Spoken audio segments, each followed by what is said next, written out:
We've known each other for many years now, from the first glance of acquaintance to this point of a commitment. At some point you decided to marry.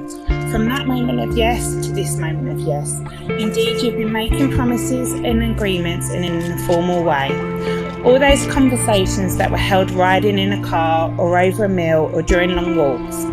All those sentences that began with when we're married and continued with I will and you will and we will.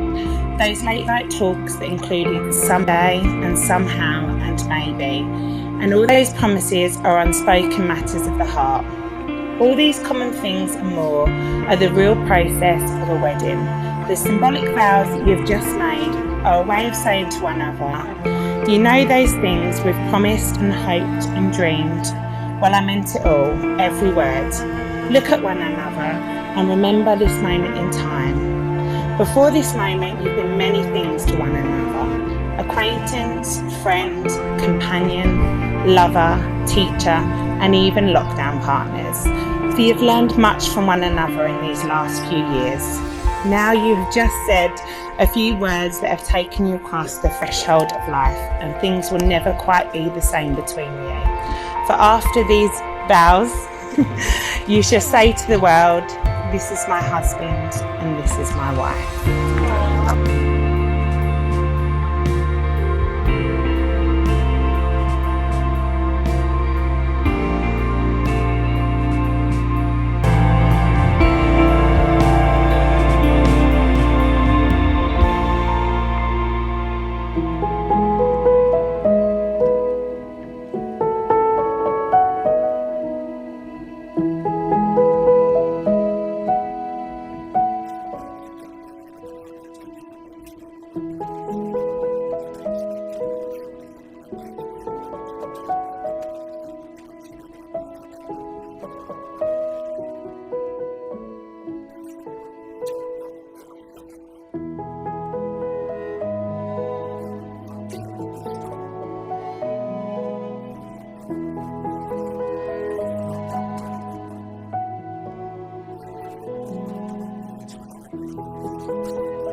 I'd like to start by saying that me and my wife are overwhelmed and honoured by the effort that you've all made to travel all the way to this beautiful place to help us celebrate our special day. It was clear to us from the start of planning this that we wanted to have the wedding here and to have all of our favourite people with us. You all look absolutely amazing and we hope to thank you by giving you a date and a night to remember.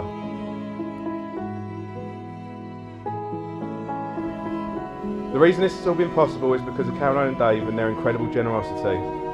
I'll never forget the first time that I properly met them 14 15 and a bit years ago, as I sat in their living room being interviewed by them and Vicky about anything and everything. They are the best mother and father-in-law that anybody could ever hope to have. They're so welcoming and made me feel a part of the family from the very first time I walked through the door, and I could not thank them enough for the daughter that they've raised and for hosting us all today for the best day of my life.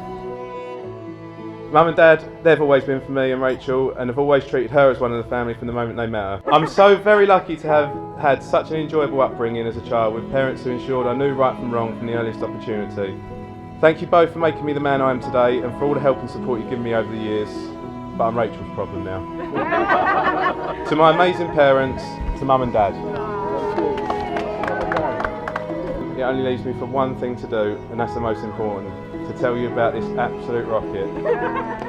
Honestly, you saw it, I'm struggling to look at her because she is just perfect. I'm so lucky to have been able to marry my best friend today. In 15 years, I'm not sure there's a day that's gone past where we haven't made each other laugh. She has an amazing attitude to family and will be an unbelievable mum in the future. Seriously, we have the best relationship and you can count on one hand the number of arguments we've had in our 15 years together and all of them have been down to me. Sorry, I had to check, I'm married now. I seriously love her with all my heart and I'm so excited to spend the rest of my life with her. And this leads me to ask you to all stand up and join me for one final toast. The love of my life, my best friend, my wife, and to no more holding in the farts. To Rachel Pegler.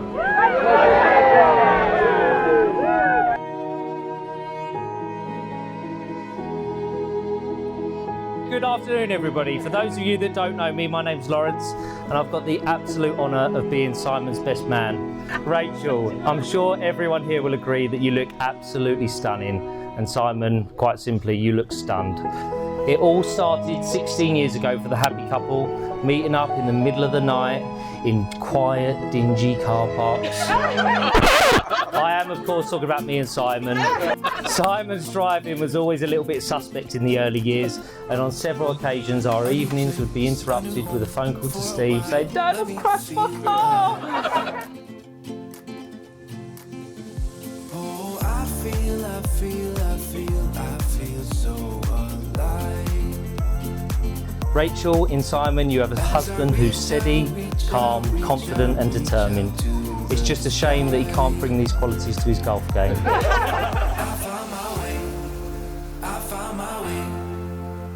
Together you make such a great couple and you complement each other so well.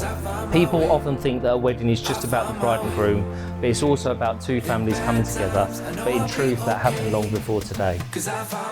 So Rachel's entourage, the bridesmaids, Vicky, Poppy, Nikki, Sarah, Danielle, Sophie and Steph, and thanks Rachel for having so many, it's just really padded my speech. You all look amazing today and you've done a great job supporting Rachel getting ready for this big day.